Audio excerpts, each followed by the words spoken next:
Voilà plus de 2 ans que l'Eden a ouvert à Obernai. Une boulangerie-pâtisserie, un salon de thé, de la petite restauration.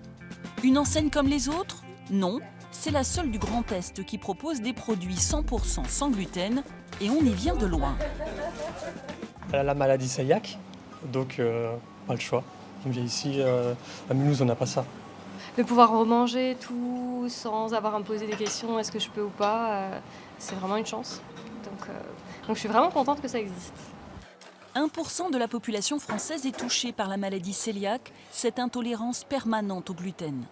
Il faut ajouter les 6% qui sont sensibles au gluten et le digèrent mal, plus l'effet mode de ceux qui préfèrent éviter d'en consommer. Une telle demande a convaincu Janine Strom de se lancer dans l'aventure après 17 ans d'expérience en boulangerie classique. C'est vrai que c'est difficile en fait de faire une création sans savoir où on va, quel est vraiment le potentiel exact par rapport à la clientèle ou les besoins. Donc c'est vrai qu'on avance, on crée des recettes, on s'adapte aux clients, aux besoins et chaque année on a des nouveautés, on s'améliore. C'est ça qui est super sympa. Dans le laboratoire, tout est réalisé sans farine de blé et sans aucun additif pour aboutir à des goûts et des textures les plus proches de la boulangerie-pâtisserie traditionnelle. Là, oui, non, c'est vraiment pas une pâte à pain classique. C'est avec la farine de riz, de la farine de sarrasin. Et c'est pas vraiment pétri, c'est vraiment juste mélangé. C'est pas possible à façonner comme un pain classique. Le succès est au rendez-vous. L'Eden compte aujourd'hui 7 salariés et un point de vente au centre de Strasbourg. On reste à Strasbourg, avenue des Vosges, une boutique à la décoration épurée. C'est l'antre de Sarah Habitant. Après une première vie dans la mode, la passion de la pâtisserie a pris le dessus. Cet autodidacte a mûri son projet pendant une dizaine d'années et a tout misé sur le sans lactose. Dans ses desserts, il n'y a ni lait, ni beurre, ni crème. J'étais allergique au lait, enfant. En grandissant, ça s'est transformé en intolérance. D'un handicap, Sarah en a fait un atout, en travaillant sur le goût, les saveurs.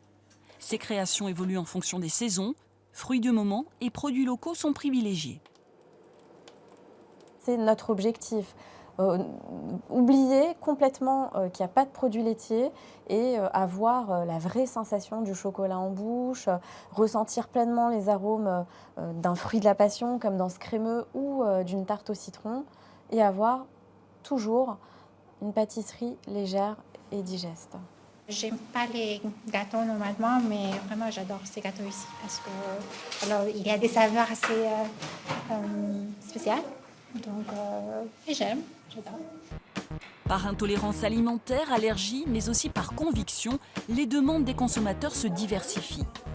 Dans le nouvel écoquartier Danube, voici la première épicerie entièrement végane de Strasbourg.